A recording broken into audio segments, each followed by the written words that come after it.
সরকারি নয় এটা। হ্যাঁ সরকারি না, সেটা আমরা কি করে জানবো? এটা আপনি কি পাবেন? এটা ফার্স্ট প্রাইজ বলে কি পাবেন? ওটা দেওয়ার টাইমে 50,000 টাকা কমিশন হয়ে যাবে। আচ্ছা, আপনি এই লোকটার থেকে যখন এই টিকিটটা নিয়েছেন আর এই ভাইয়ের থেকে এই টিকিট ও নিয়ে চলে যান টিকিটটা, তাহলে এই লোকটাকে কোনোদিন প্রশ্ন কেন করেননি? একদিনও করেছেন কি?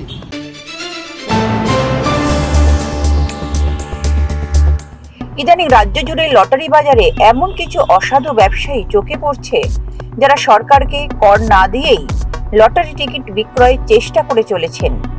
কোনো কোনো ক্ষেত্রে তারা সফলও হচ্ছেন। সরকারের কর ফাঁকি দেওয়ার বিরুদ্ধে এবার নড়ে চড়ে বসেছে বৈধ লটারি টিকিট সংস্থা। তারা স্টকিস্ট, সাব স্টকিস্ট সেলারদের সচেতনতার বার্তা দিতে শুরু করেছেন। চলুন দেখে নেই কি বার্তা দিলেন তারা। সরকারি নয় এটা। হ্যাঁ সরকারি না, সেটা আমরা কি করে জানবো? এটা আপনি কি পাবেন? এটা ফার্স্ট প্রাইজ বলে কি পাবেন? ওটা দেওয়ার টাইমে 50,000 টাকা কমিশন হয়ে যাবে। অফ করতে হবে, এটা তো ডিআর লটারি করতে হবে। আপনার ডিআর কোম্পানির বারকোডটা আছে, এটা একটা বারকোড আছে। বারকোডের সিম্বল তাহলে যদি জাল হতো তাহলে এই বারকোডে ছাড়তো না কিন্তু, আরে বিস্কুটেও তো বারকোড আছে, মানুষ তো তাহলে এই বারকোডে ছাড়তো না। আচ্ছা কথা বল না, আমার কথাগুলো কিন্তু জোরে জোরে পেট চালা নিশ্চয়ই করবো। আপনি বিয়ার বেচুন না, আপনার ভবিষ্যৎ আছে বিয়ার। এটা কাজ দিদি রাজত্বে এই জাল ফাল চলতে দেওয়া যাবে না। না ঠিকই তো, বটে। আমরাও চাই না। 14 টাকা দিদি ট্যাক্স পায়, আমরা 24 ঘন্টা 14 টাকা সেন্ট্রাল গভর্নমেন্ট পায়। আমরা সেখান থেকে ব্যবসা করে খাই, আপনারা টাকা লাভ করি, আপনি 4 লাভ করেন। 400 বুঝা গেল? টাকা লস হয়েছে। আপনি আজকে বন্ধ বাজার না, আমি কাল থেকেও বিক্রি করে দেবো। বিয়ার কোথায়?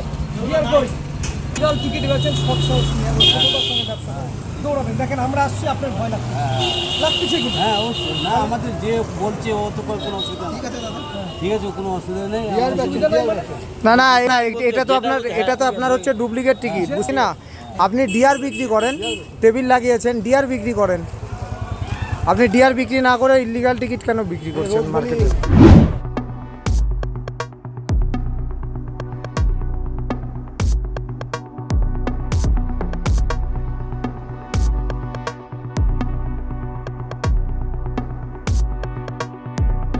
আচ্ছা, আপনি এই লোকটার থেকে যখন এই টিকিটটা নিয়েছেন আর এই ভাইয়ের থেকে এই টিকিট ও নিয়ে চলে যান টিকিটটা, তাহলে এই লোকটাকে কোনোদিন প্রশ্ন কেন করেননি? একদিনও করেছেন কি যে এ ভাই এরকম বিল দেয়, এটা থার্মাল প্রিন্টার, এখানে এই ভাইয়ের কুষ্টি লেখা আছে, কি কি লেখা আছে, নাম, ঠিকানা, ফোন নাম্বার সব লেখা আছে ওখানে, এর মধ্যে লেখা নেই কেন?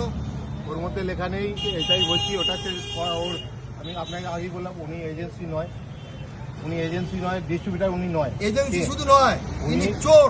কেননা ইনি চুরি করে টিকিট বিক্রি করে, ওখানে টিকিট নয়, ছাপ্পা কাগজ বিক্রি করে। ডিআরও দেন, বিয়ার মানুষ সাপ্লাই দিচ্ছে। ডিআর মালও দেন,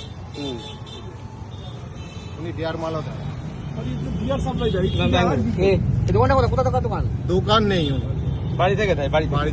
আমি মালটা খাই, এই মালটা কাছে মানে কোনটা কোন এই মালটা এখন বাউদা, এই আমার বাউদা বিলটা কোথায় ফেললাম? এখানে সেখানে সব আছে, কিছু হয় না, হলে বিল দিয়ে দেবো, চিন্তা নেই। এই লোক কি ডিয়ার এর মাল সাপ্লাই দেয়? হ্যাঁ, আবার ফেক মালও বেচছে। এক মাল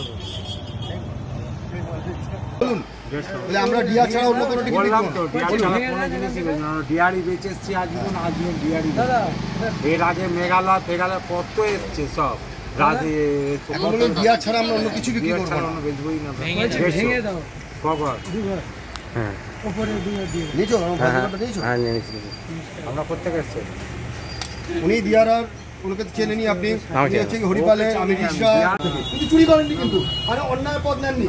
আজকে আপনি বলুন, আপনি যে জিনিসটা বিক্রি করছেন সেই জিনিসটার উপরে কোনো কাগজ, যে ব্যক্তি আপনাকে দিচ্ছেন, মহান ব্যক্তি, তাকে বলতে পারবেন যে তাহলে সাদা কাগজে লিখে কেন দিচ্ছে, একটা বিল কেন প্রোভাইড করছে না, কোনো ট্যাক্সের কাগজ দিতে পারছে? আরেকটা কথা বলুন, আপনার এই টিকিটটা এই জগৎ পুজোর সময় আপনার এখানে মা জগৎকে খুব ভালো করে, সেই সময় যত পরিমাণ টিকিট বিক্রি হয় আজকে সেই তত পরিমাণ হচ্ছে কি?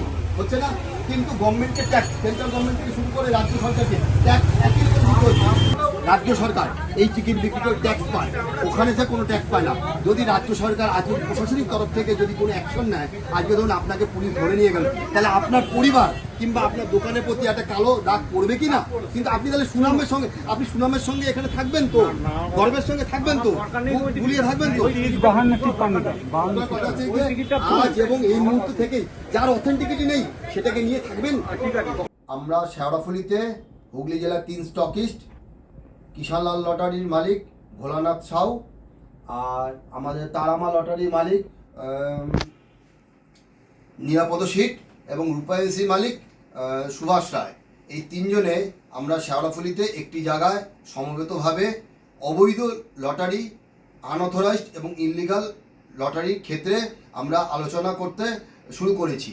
আমরা আলোচনা পূর্বে এবং আলোচনা করবার সমাপ্তিতে এই সিদ্ধান্তে উপনীত হলাম, আমরা আমাদের প্রত্যেক সাবস্টকিস্ট এবং সেলারদের অবগত করব, যাতে করে তারা কোনো রকম ইললিগাল এবং আনঅথরাইজড টিকিটের সঙ্গে সংযুক্ত না হয়, এবং আমাদের পার্শ্ববর্তী অঞ্চলে এরকম যারা করবে তাদেরকেও আমরা অবগত করব সঠিক লটারি টিকিটের সচেতনতা বৃদ্ধি করবার জন্য। আজকে থেকে আমরা এইভাবে অভিযান চালু করলাম, যাতে করে এই ফেক টিকিটকে খুব শীঘ্রই আমাদের রাজ্য অর্থাৎ দেশ থেকে যেন বিতাড়িত করতে পারি। এইভাবে আমরা নিজেদের পরিবারকেও রক্ষা করব এবং আমাদের দেশকেও আমরা রক্ষা করব। কোনো ইয়ে নাই, কোনো কাগজ নাই, রয়্যালটি নাই, কোনো আসছে।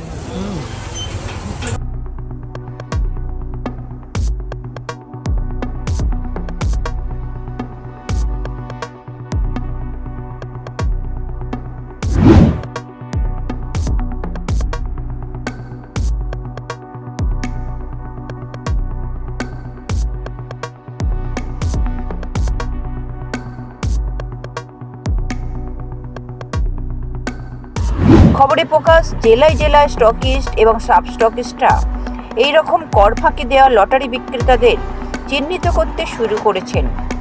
পুলিশ প্রশাসনের সহায়তায় বেশ কয়েকজন এই ধরনের লটারি বিক্রেতাকে ধরতে সফল হয়েছেন তারা।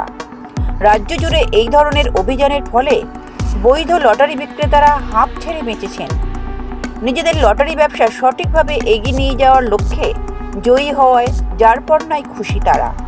ব্যুরো রিপোর্ট, লটারি সংবাদ।